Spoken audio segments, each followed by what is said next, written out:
Okay, I think we're live. Hello, everyone. It is my pleasure to welcome everyone to this session of the Paris Peace Forum. Our panel discussion is titled From Commitment to Implementation, Linking Paris Call Principles to Cyber Capacity Building in Emerging Economies. Our discussion today will focus on key developments in Africa with some valuable perspectives regarding similar issues and trends from the ASEAN region.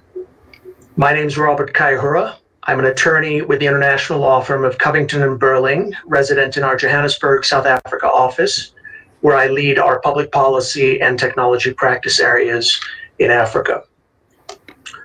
The onset of COVID-19 has dramatically accelerated our transition to the virtual realm and compressed the timelines for governments, civil society, and the private sector to come together and agree on a shared vision and a framework of guiding principles that ensure a more collaborative, secure, and peaceful world.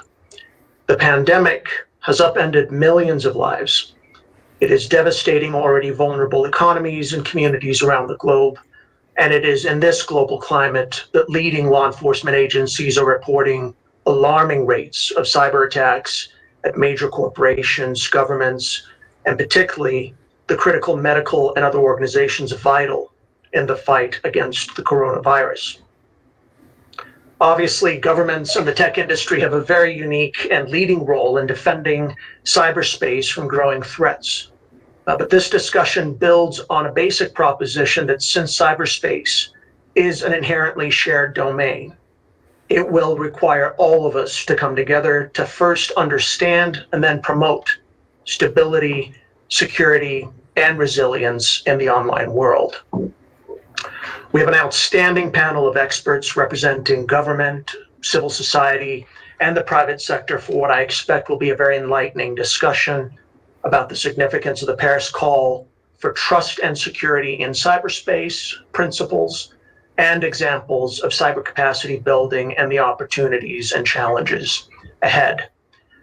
So to kick off our discussion, it is my pleasure to invite Ambassador Casper Kling, Vice President of European Government Affairs with Microsoft, to share some remarks on how the Paris call relates to Africa and why it's important to get more shareholders from Africa to participate in and support this important global initiative.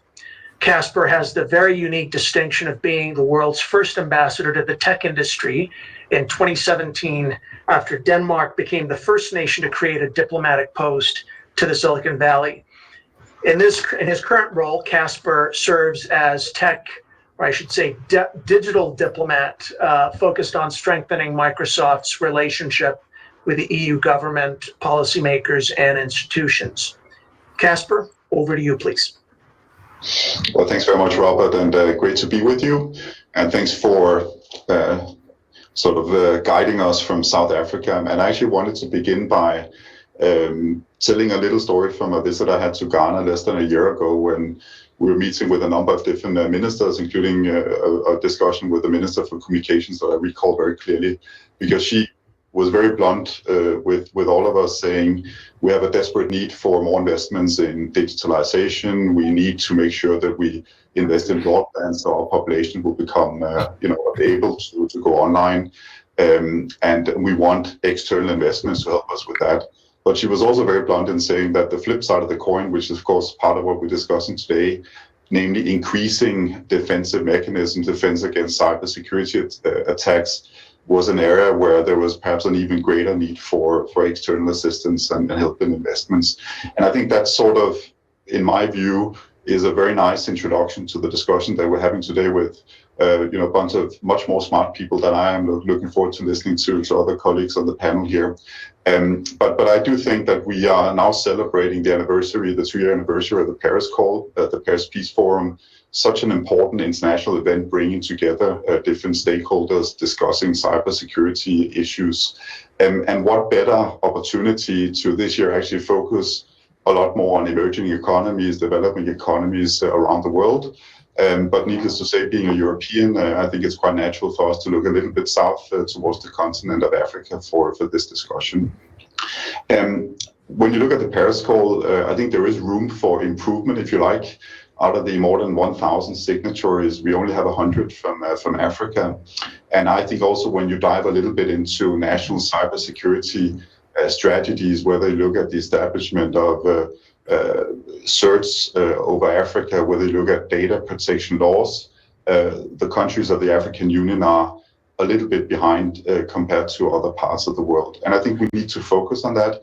And I would actually also say, as you mentioned in your own introduction, Robert, that COVID-19 to some extent is a catalyst that are enforcing the necessity both for us to invest in digital technologies because of the dependency we have for those technologies as we fight the global pandemic, but also making sure that we don't forget the vulnerabilities that unfortunately are part of the equation, or rather the flip side of the coin here. It is a global issue. We quite often talk about some of the more famous attacks in Europe or in the US, but I was looking a bit at some of the numbers for Africa. And if we go back to 2017, I think there is an assessment that the African economy suffered more than $3.5 billion because of cyber attacks. I don't think we have numbers that are more recent than that, but I'm willing to do a sweepstake with all of you on the panel to say that that number is probably higher today than it was back in 2017. And I think that shows why it is that we need to focus on it. But when we look at the investments in digital infrastructure, I think the countries of the African Union are spending on average 1.1% of the GDP compared to globally 3.5% in those investments. So I think there is a necessity for all of us to focus on how we can support in this case, Africa in making the investments and also making sure that we mitigate the risks that are part of this. I'm absolutely delighted that I know that France, as part of the Paris call, is now going to create a working group on emerging economies. And I think that's sort of a natural step 2 years in, also in the Paris call, that we now begin focusing not only bringing together a multi-stakeholder forum with the private sector, civil society, and governments and international organizations, but we also begin focusing on countries that are as vulnerable as everybody else. So I just wanted to call out, and acknowledge the decision that France took in this area. But we also have a responsibility, and again, I represent Microsoft, and we will continue to make sure that we invest. We have data centers all over the world, including in Africa, but we also have programs, Microsoft for Africa, that will increase our focus and attention to the African economies. But we also will continue, which is of course part of the Paris Peace Forum and the Paris Call, to do a lot more on norms. There are efforts ongoing in the United Nations, 2 different working groups that will be part of the discussions over the next couple of days here in Paris. But I think the next step that we need to focus on is also capacity building. So basically implementing and operationalizing our efforts in mitigating the threat from cybersecurity. And one thing that I'm absolutely delighted to announce today, not only because Chris is on the panel, and I've known Chris for years, is that we're actually going to now launch a joint initiative together with the Global Forum for Cyber Expertise, focusing specifically on Africa. What we're going to try and do with this program is really unify the different capacity building efforts around cybersecurity, putting dedicated resources into Africa, working together with stakeholders across Africa. I think it's a pretty important step, and I'm sure Chris will say a lot more about that in his intervention, but it's a big thing for us in Microsoft. I'll just finish up by once again reinforcing that we think in Microsoft that the Paris Call has been such an important multi-stakeholder event and has really developed in many ways as the key multi-stakeholder event, bringing together so many different stakeholders from around the world. This doesn't replace efforts in the UN, or doesn't replace efforts among governments in creating a safe cyber environment, a safe virtual world. But I do want to emphasize that what we've seen in the last 6, 7, 8 months because of COVID-19 has certainly, I think, reinforced the necessity for all of us to make sure that everybody will be on board in the bus, rolling out access to broadband and technologies across the world, but also doing that in a way that is safe and secure, that defend individuals, corporations, government at the same time. And I do want to sort of end up on a slightly alarmistic note, perhaps inappropriately, by saying that I think for all of us, there's a real sense of urgency that it's really now time for us to act. and I'm looking forward to discussing that further with a focus on Africa. Robert, thanks a million. Thank you very much, Casper, and looking forward to learning more about the nature of the partnership that you've announced with Chris and the Global Forum on Cyber Expertise. So turning to Chris Painter, Chris, like Casper, has a very interesting background and a very important first in many respects. So Chris, you started your career as a federal prosecutor litigating high-profile cybercrime cases, and you took on several roles in the U.S. government, serving at the Department of Justice, at the FBI, and most recently at the White House. And before your current role, actually, as president of the Global Forum of Cyber Expertise, you were the first dedicated cyber diplomat to the U.S. Department of State back in 2011, where you led the U.S. efforts on to advance an open, interoperable, and secure internet. One of the questions I have for you is, in addition to the remarks that you'll share to sort of expound on the nature of the partnership with Microsoft that Casper just announced, I think our audience would really appreciate your thoughts on the key elements of cyber capacity building. I mean, what does that practically, so what does it entail? What does it look like? And I think a second related question is particularly interested in your thoughts in relation to the shift around the perception of cybersecurity being just an exclusively technical issue and more of a public policy issue going forward. What role does the GFC play in providing key content and resources with respect to cybersecurity as well as capacity building to all who opt in and collaborate with you? Thanks, and I'm very happy to be here with this august panel and this great conference. I'm sorry I'm not in Paris this year as I've been in the past years, but very much welcome having this session. I'd say a few things. First of all, let me just follow on from Casper on how much we appreciate this partnership with Microsoft on this Africa project. And we have a couple of dedicated Africa projects, one with the Gates Foundation, one with Microsoft, that I think are work together. And really what the Microsoft one does is help us, as Casper said, coordinate a lot of these efforts in Africa, have dedicated people as part of our secretariat to follow this. This is critically important because as I look at all the different areas of the world who need cyber capacity building, and there are several, I mean, ASEAN, the OAS countries and others, Africa really is a core priority for us, and I'll talk more about that in a moment. As you said, it's good to have Casper and I on this because he was the first dedicated diplomat to Silicon Valley, and I was the first dedicated cyber diplomat in the world. And now there are 40 of them, and some of them have mixed responsibilities. They're doing them both, which is great. And I did a little bit both myself because what that does is it really makes this issue not just a technical issue, but more of a policy issue. And I think that's very important, not just for capacity building, but for the Paris call and how we're looking at these issues. I mean, for too long, and I've been doing cyber for about 28 years now, you would go and talk to a minister or a CEO of a company about cyber, and their eyes would roll back in the back of their heads, and they'd say, that's a technical issue, you guys go deal with that. But you don't have to be a coder to understand the national security importance, the economic importance, the human rights importance, and ultimately the foreign policy importance of these issues. And we really do need to treat them as core policy issues in our governments at the highest level. And I think it's hard for us to make progress on norms. It's hard for us to make progress on stability. It's hard for us to make progress even on capacity building if these issues are not embraced as national level priorities and international priorities around the world. And that's something I very much feel strongly about. The GFC and others are trying to push for that because I think that's foundational to many other things.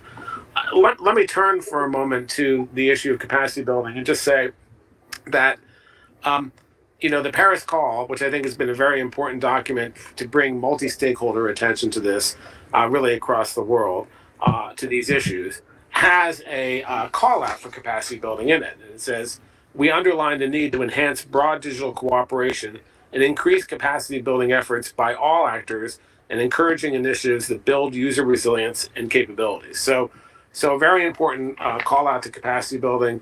The Global Commission for the Stability of Cyberspace, where Alina and I were both commissioners on, also had as one of its recommendations the importance of capacity building, in particular the GFC. One of the processes that's going on now in New York, the open-ended working group, I've attended several of those meetings, and very, interestingly, many countries, including many African countries, raised the importance of capacity building as a core thing that they really cared about. And if you think about capacity building, the overall scheme of all the different cybersecurity issues we're facing, it's a foundational pillar. If you don't have the capacity, and I mean capacity in a very broad sense, it's not just capacity in terms of technical capacity, having certs in place or having law enforcement cooperation. It's also policy capacity building. It's the ability to participate in these discussions in the UN and in the Paris call and other places. It's the ability to have diplomats and other policy folks give this higher priority. And that's very important. It's a very important aspect to have that covered as well. And so it really is foundational to everything else we're doing. And even though there are certain debates among different folks in the UN and other places about various issues, I think most people agree that capacity building really is this important foundational element. So that leads me to how this has been implemented. And I'd say that even when I was back at the Department of State, when I first started my office back in 2011, one of the core things that we focused on was this issue of cyber capacity building. In fact, within the first couple of months that my office was created, we did our first capacity building initiative regionally in Africa, held it in Nairobi for the West African countries. And that was really important. We did a lot more with that. We've worked very closely with the AU, and we continue to work with them and as part of the GFC. The GFC, the Global Forum on Cyber Expertise, was founded in recognition of the fact that A, capacity building was incredibly important, and B, there was no global coordination on this issue. The resources are not very great in this area, unfortunately. We really do rely on the generosity of Microsoft and the Gates Foundation and others to help us on these issues, and Hewlett and others.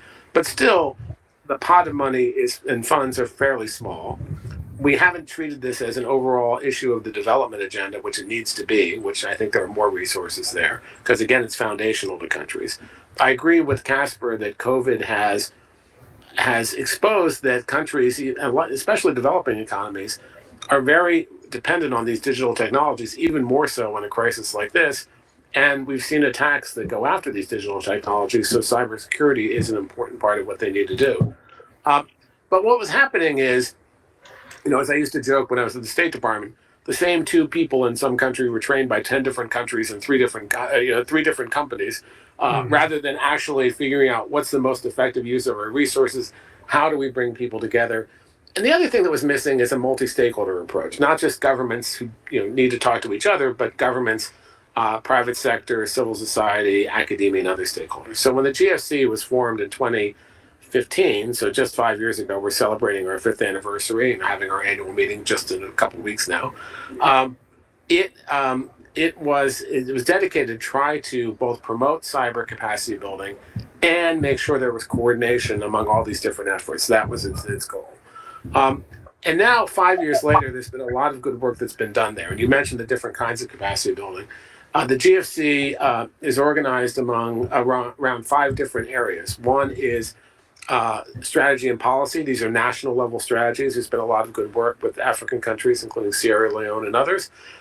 There has been, there's a working group on, I should say that strategy and policy group has both the national strategies, but also diplomacy, norms, and confidence building measures, which is an important aspect, preparing countries to deal with that. There's a working group on incident response, including building certs, et cetera.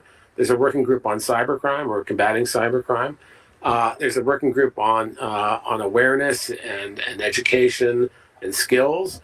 And then there's a working group on standards. So you have a broad sweep of different areas. And then we have pillars of activity. One is we have a global portal called the Civil Portal, where we try to aggregate all these best practices and everything from all over the world. We have a global research agenda, which was recently launched.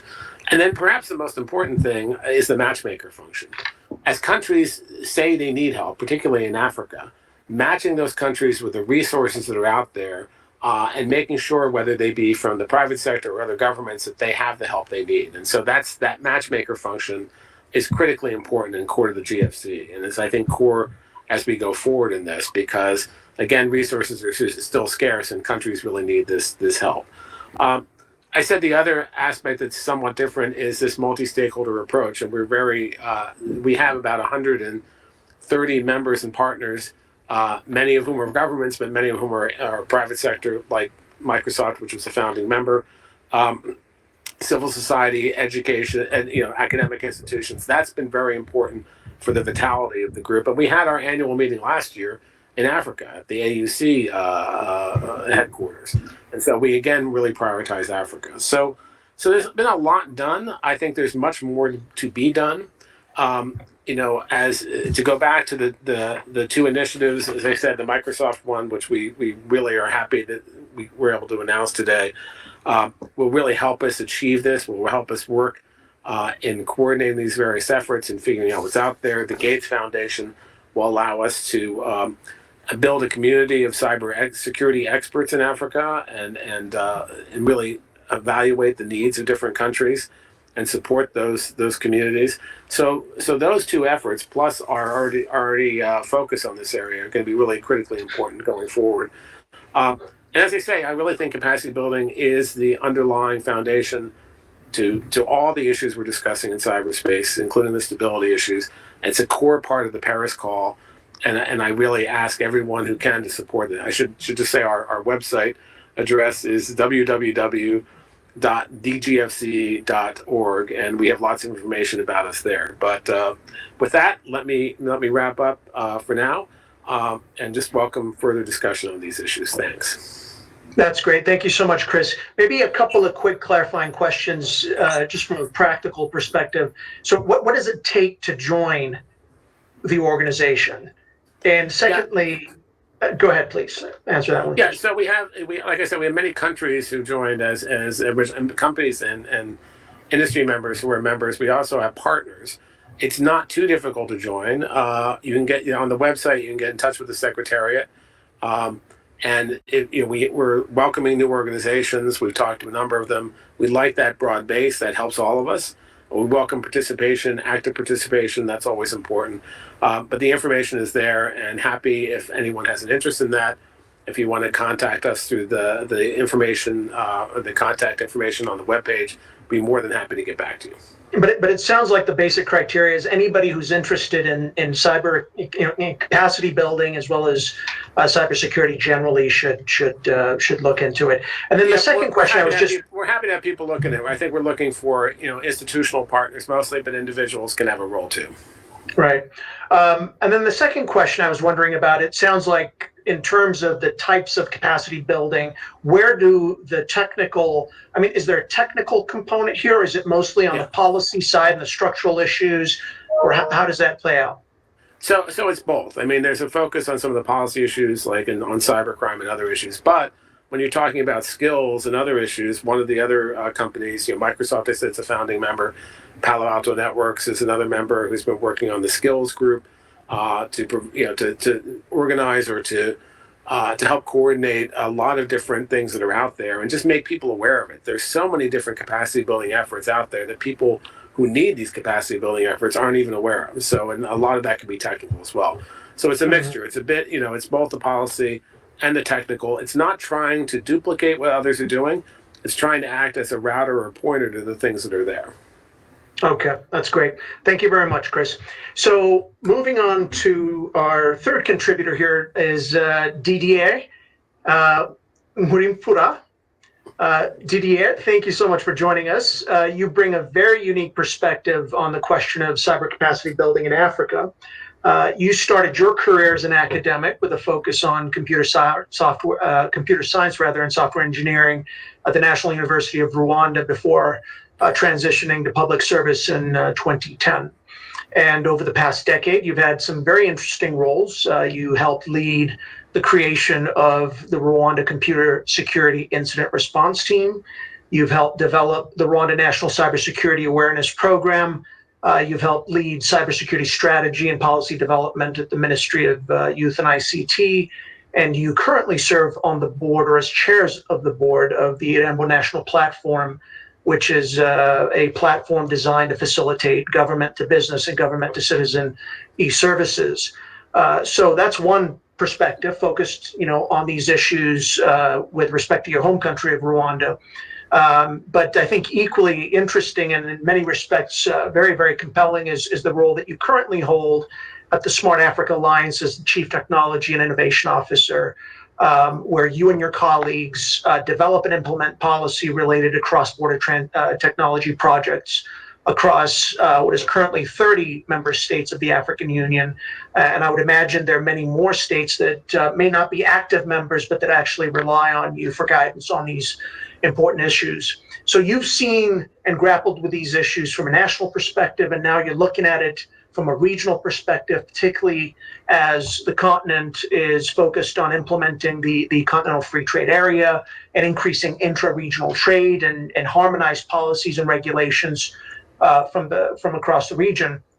It would be great to get your perspective on what the Smart Africa Alliance priorities on cybersecurity and capacity building are, and in relation in particular to the Paris call principles. I mean, is that a point of reference? Do you look at those principles to try to figure out how to, harmonize and align with some of these global initiatives? Maybe I'll stop there. Let me have you answer that, and then I'll follow up with another question, please. Thank you very much. Thank you, Robert. First of all, I'd like to express my gratitude to the organizers of the Paris Peace Forum in these exceptional circumstances we're all going through. As the world is facing an unprecedented global health crisis, I think it's even more important to have this international conversation on the trust and security of infrastructure and services, which is now so critical for our economies and societies' resilience.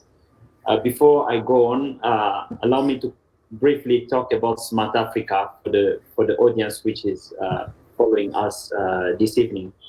Smart Africa believes in the leapfrog opportunity represented by the rapid adoption of digital and mobile technologies, which already made Africa the world leader in mobile money and the fastest growing continent in broadband internet adoption. However, we still face challenges when trying to fully seize the opportunities that comes along this transformation. For instance, our digital markets are still fragmented and mostly on national level. The vision of Smart Africa is therefore to make Africa a single digital market by 2030.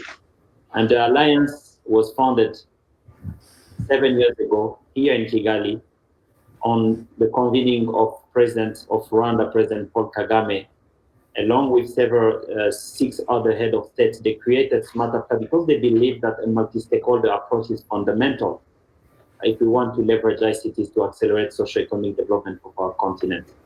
And this belief started with 7 head of state and several members of the private sector. Today, we're counting 30 countries, 30 head of state committed to this vision, and dozens of members from the private sector as well as international organizations.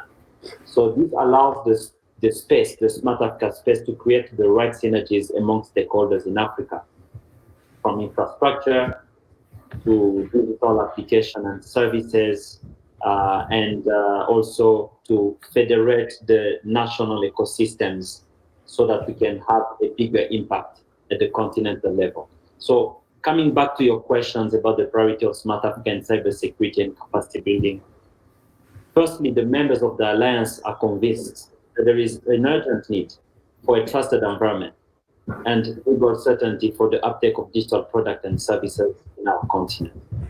We are therefore working currently on the creation of the Smart Africa Trust Alliance.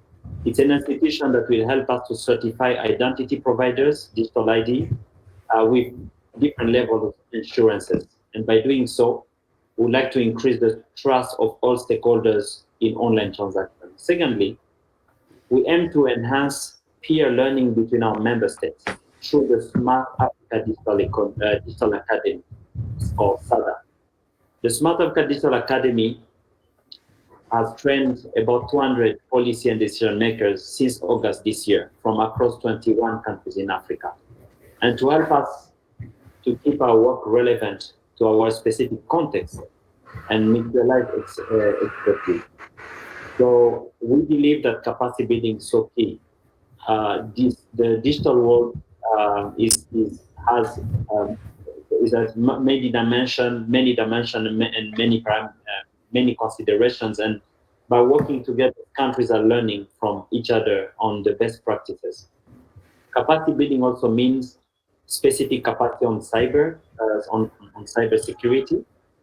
Specifically, we working with countries and governments to support their capacity, especially the computer emergency response teams and other key stakeholders, including financial institutions, telecommunication operators, etc.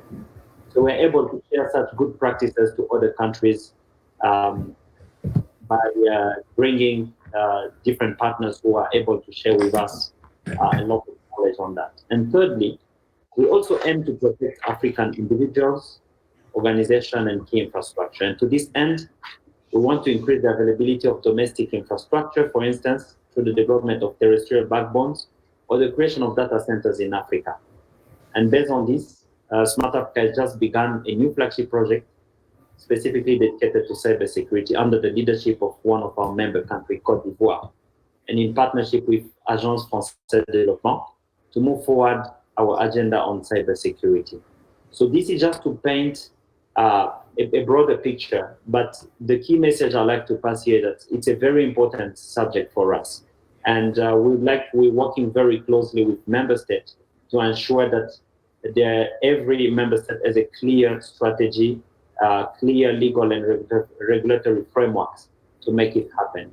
So connecting to your second question about where the Paris Call principles fit in Smart Africa strategy, we believe that it fits perfectly to the overall strategy of transforming our continent into a single digital market. And we have three very distinct projects that we have set up. I think I mentioned the first one, the Smart Africa Trust Alliance, which is under the leadership of Benin, where we would like to see the interoperability of digital identity schemes across the continent. We're talking about a continent of 1.3 billion people, but over 500 million people currently in Africa, they do not have a recognizable proof of identity. And many more cannot provide evidence of additional required information to be able to successfully engage in economic transactions. So this means that 500 million people cannot vote, cannot open bank accounts, cannot access credit or buy property. So that's definitely a big challenge that we are currently working on to ensure that we're able to support countries so that citizens can be identified, they can participate to governance, participate in civic activities, and also avoid malicious activities online, which are key components of the Paris Call. And the second project, briefly, is that I also mentioned is that we are currently working on a framework for data privacy and protection, and this is under the leadership of another country, that's the Republic of Senegal, with a cross-section of private sector members. And the single objective is to support the adoption and harmonization of data protection and privacy framework. And this, with a key reference, of course, to the African Union Convention on Cybersecurity and Personal Data Protection, commonly known as the Malabo Convention. So those are very important topics for us, and we salute the effort that was done and that led to the Paris Call, because it can only contribute to the effort that we are currently doing in Africa. Didier, let me just interject a quick question with respect to the point you made about data centers and obviously the ongoing work to develop policy frameworks. I know that one of the key debates that's happening across the region right now is with respect to forced data localization, which in some cases, has broad implications with respect to cybersecurity and whether some of these data centers access the most advanced technologies, which have a direct impact on their ability to stay ahead of the threats. How do you strike the right balance between, creating, this ongoing and appropriate debate and discussion about, protecting African data or keeping African data in particular markets onshore versus the free flow of data and access to the most advanced technologies offered by the public cloud, et cetera. What does that discussion look like at the Smart Africa Alliance? It's a timely discussion, and it's an important discussion. I'd like, first of all, to paint a bit the context. Currently, there is only 1% of data center capacity globally that is currently sitting in Africa. That means 99% is currently sitting in the US, in Europe, and in Asia. Of course, this is because of several challenges, including energy, capacity, and many others. But we believe that Africa also should have a fair share of this. That's why we're investing, we are inviting partners to invest in Africa. We talk about a 1.3 billion market in the continent, which is about 20% of, a bit less than 20% of the total world population. So we believe that it's important to invest in Africa, and we call partners to do so, and this includes the private sector, large companies like Microsoft and others. And we've seen over the last several years a lot of movement of several large companies coming to invest in data centers and cloud in the continent. However, we also believe in a safe and transparent cross-border data transfers. We believe that the data movement is already happening with the reality, and we are more concerned about how to make it safe and transparent, but also striking the right balance, because there's also the issue of sovereignty of data, and also ensuring that we not only look at those aspects, but we also give the best quality of services to the citizens in terms of latency, in terms of data, which is in proximity, because sometimes some countries are really facing a lot of challenges because of latency and so on. So infrastructure is important. At the same time, we like to promote these cross-border data transfers, but at the same time, we would like also to ensure that while people are engaging in online activities, they are actually doing it in a safe way. So that's really called for modern policies to ensure that wherever data is localized, and some countries, because of their own policies, they're very particular about that. They need to be done in a way that doesn't create silos. It needs to be done in a way that allows, and policies and regulation need to be done in a way that allows really this safe exchange of data. And that's why we have this dialogue with the private sector to see how to make it happen. And I'd like to... All right. Let me jump in. We'll come back to that topic. I think in the interest of time, I'd like to get to Dr. Alina here and get her perspective on some of these issues, and we'll circle back on that particular point. So turning to Dr. Alina Noor, Alina, you serve as Director of Political Security Affairs and Deputy Director of the Washington, D.C. office of the Asia Society Policy Institute, where you focus on security developments in Southeast Asia, global governance issues, technology, and preventing and countering violent extremism.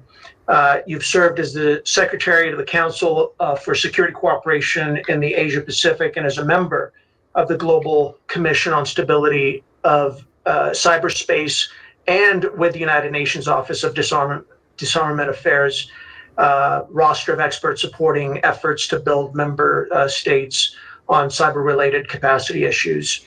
So really great insight, and you bring a very unique perspective from what's happening out in Asia. And obviously the discussion we're having now focuses very much on the need for, well, first of all, it's all predicated on trust, right?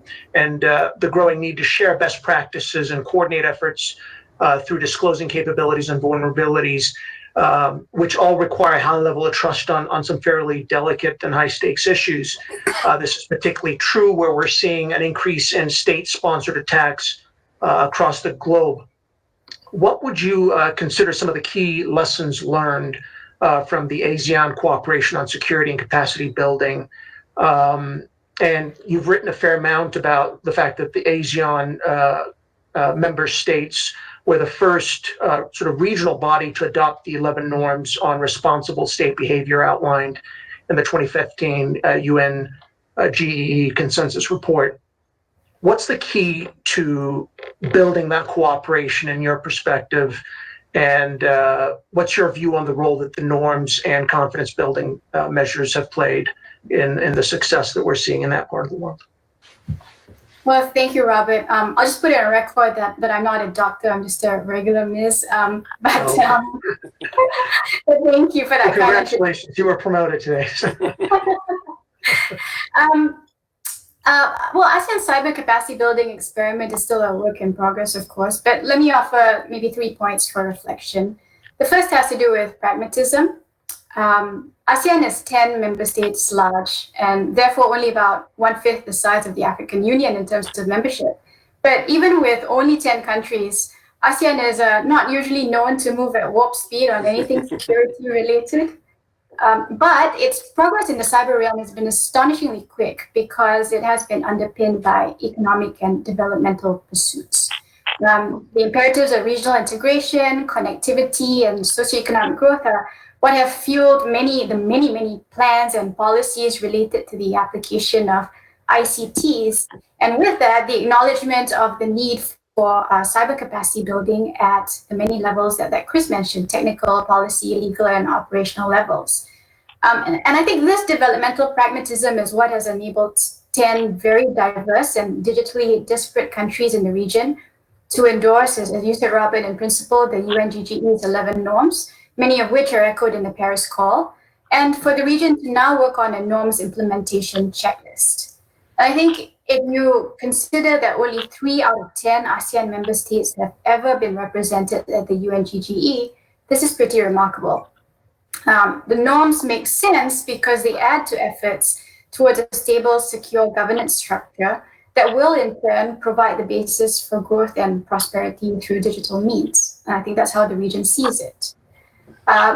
Secondly, and relatedly, ASEAN has benefited from an in-region champion. So ASEAN's progress in cyber capacity building, particularly in the last 2 years, has had a steward from within the region in the form of Singapore. Singapore has not only provided intellectual leadership in cyber capacity building, but also functional and capital leadership, growing its investments in an ASEAN cyber capacity program that was only about 10 million Singapore dollars to now 30 million Singapore dollars ASEAN Cyber Security Center of Excellence.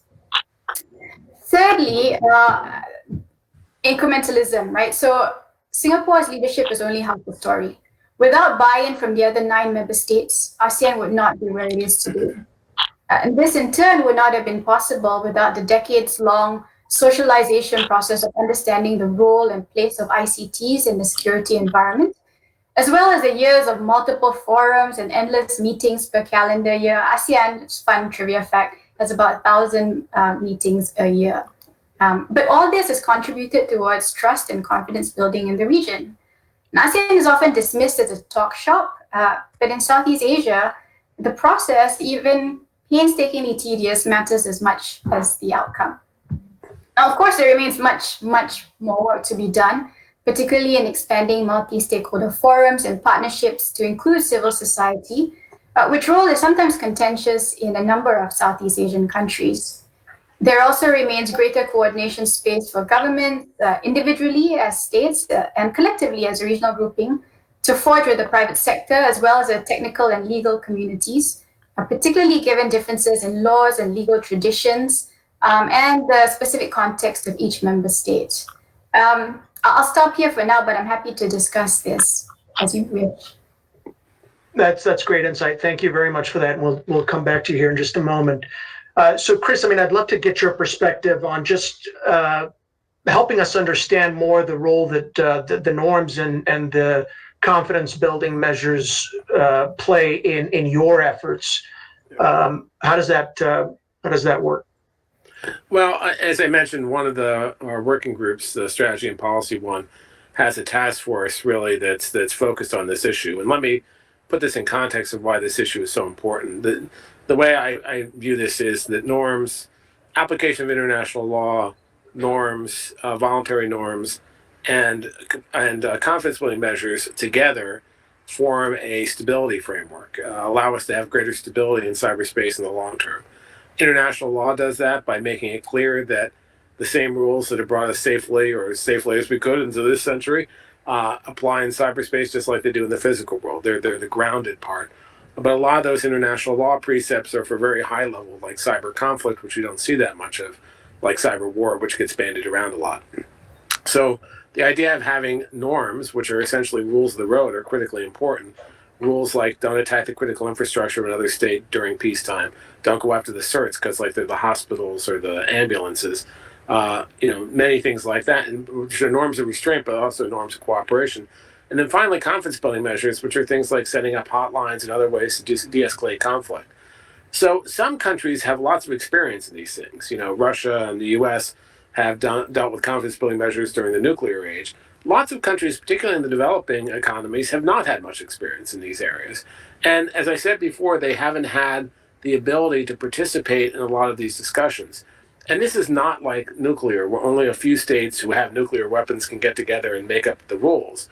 Cyberspace is for everyone, and both the threats and the opportunities are for everyone. So you need much more inclusion of folks, stakeholders, countries, and other stakeholders around the world. And so one of the real pillars of what the GFC is doing is trying to make that more accessible, working with ASEAN, working with the African Union and others to get countries to understand the importance of these issues. We put out something from the GFC that talked about the state of the world on confidence building measures, both in the UN but also in ASEAN and other places.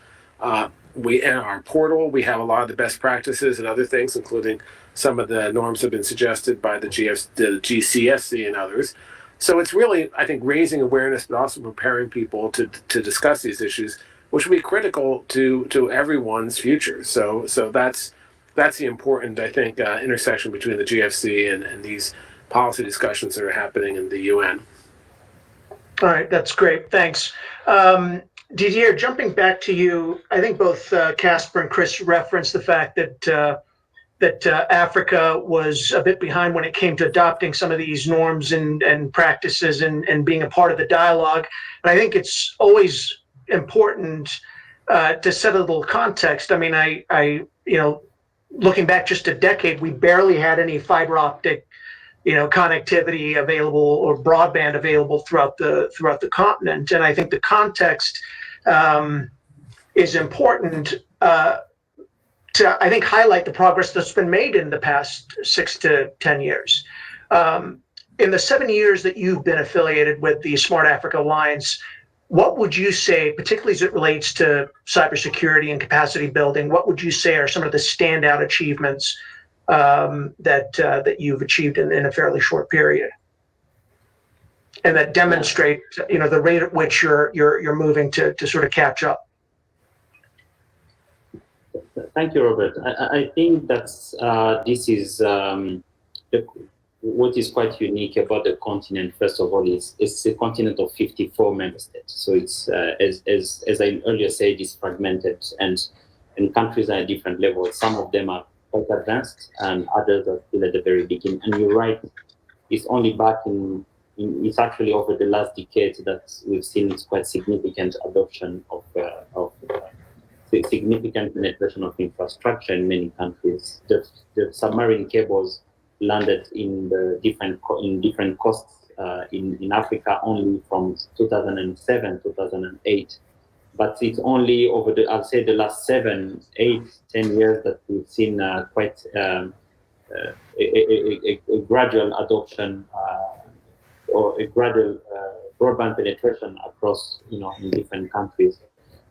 And when you look at the legal and regulatory frameworks of the different countries, you realize that they're really at different levels. And our role really is to, first of all, bring the best practices because countries have the ability, because of proximity, to learn from each other.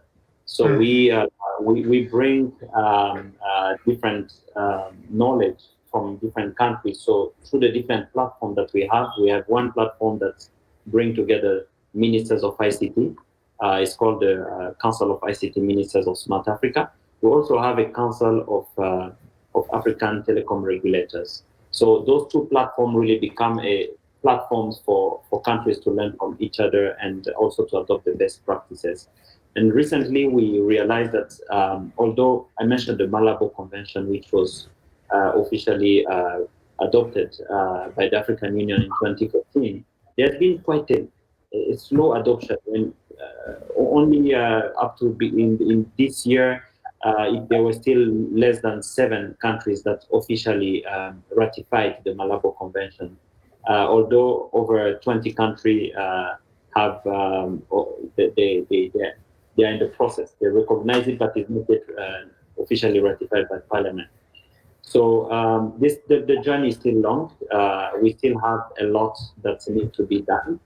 And it's even more pressing because more and more people are now coming online. More and more resources are coming online. E-government services and all types of services from the finance, the telecom and others are coming online. So it's a basic need for us. And we're happy to have one country which is leading this initiative. I mentioned Cote d'Ivoire with the full support from Smart Africa so that we can have really a dedicated focus on that. So Didier, just in just a few 15 to 20 seconds, if you would, just in the interest of time, the focus very much seems to be on kind of a focus on the region itself. What is the plan to connect to, considering the global nature of these threats, right? At what point is there alignment, for instance, with this Paris call? You mentioned that in principle, there's no objection to any of the principles outlined in the Paris call. At what point do you support and opt in and are an active part of that, as opposed to what appears sometimes to be a discussion focused on the region alone? If you could, in a very brief answer, so we can move on within the limited time. Yes, I'd like first of all to say that as soon as it came to our attention, the effort which was done under the Paris call, we really saw that it's an exciting opportunity for collaboration. And so that's definitely one of our focus for the moment, to see how we can actually use such platform and use the common knowledge, because we believe that security and trust in the cyberspace is a common good. So and cannot happen without collaboration. So this is definitely an opportunity for us. Excellent. That's very good to hear. And we look forward to seeing how that plays out going forward. So Caspar, I'd love to get your perspective on, in addition to the announcement that you made about your partnership going forward with Chris and his organization, how will Microsoft approach partnerships in Africa on cyber capacity building, both within that framework as well as part of your operations, as an extension of your operations in Africa? Yeah, but perhaps before answering that question, just one comment going back to what Chris and Alina and Didier said as well. I think why is this discussion important? Why is the Paris call important? Why is the norm discussions important in the United Nations? Well, I think fundamentally it's about trust, and it's about defending our critical infrastructure. And I used to serve as ambassador to ASEAN, so I have a lot of sympathy for what Alina said there early on. But I do think we have to recognize that policy reigns supreme. That applies in ASEAN, it applies in the European Union, it applies in the African Union as well. And I don't think we should underestimate the fact that we now have discussions, including at the highest level, focusing on cybersecurity. That was not the case 10, 15 years ago. And unfortunately, a lot of these discussions have been driven forward by titanic moments of significant attacks. I think that certainly applies for Europe. But I think if we look at Europe and the European Union, where Europe is different compared to perhaps ASEAN and to some extent the African Union, is a slightly more mature discussion today, where these policy discussions are now being transformed into institutional setups or obligatory regulations that has direct impacts for the member states of the European Union. And I think the same will happen in Southeast Asia, the same will happen in Africa. And I just want to sort of emphasize that I think that's a helpful way forward. Now, the other side of the coin, and this is of course, Robert, what you're asking, so what can we do? What can the private sector also do in moving all of this forward? Well, I would point to two things that I think are essential. One is investments in infrastructure. If we look at Ghana, we've teamed up with a company called Blue Town, where we're trying to bring broadband to 800,000 underserved people in eastern Ghana. That's about getting them online. It's about making sure they can also respond to a global pandemic crisis as the one we're in the middle of right now. But I would also say skilling in a more broad sense. We've launched a very significant global skilling initiative where we're trying to skill 25 million people across the world in issues that perhaps might not directly be related to cybersecurity, but it is about software development, it's about graphic design, it's about IT help desks. And I think the holistic aspect of that also increases the focus on cybersecurity. And then the last thing I'll promise to shut up is that we actually did something in Ireland just a few weeks ago that I think could serve as inspiration and really to be scaled elsewhere. And that is to establish, together with the University College of Dublin, a dedicated education on digital policy, so mid to senior life education. I can tell you honestly, I would have loved to take that course before serving as Denmark's ambassador to the tech industry, because I do think we need to upskill people on all sides. I'm happy to be a bridge builder now working for a private company. I think what all of us did before was to create a better understanding of both sides. And I think that requires upskilling of all of us, but it also requires a continued focus on mitigating the threats that unfortunately are coming from the malign actors, hitting our critical infrastructure, trying to get access to our data, etc. So I think that's one of the reasons why the Paris call and this discussion focusing on developing economies is so enormously important. That's great. Thank you, Casper. So, Elena, coming back to you, could you, in your description of the way things have played out in the ASEAN region, it sounds like there's great level of coordination, and obviously it does take time, but through the ongoing collaboration on different initiatives, it's clear that the region is growing stronger. As you look forward, what are some of the maybe 2 or 3 challenges that you see on the horizon that would also obviously apply in Didier's part of the world and certainly other emerging markets?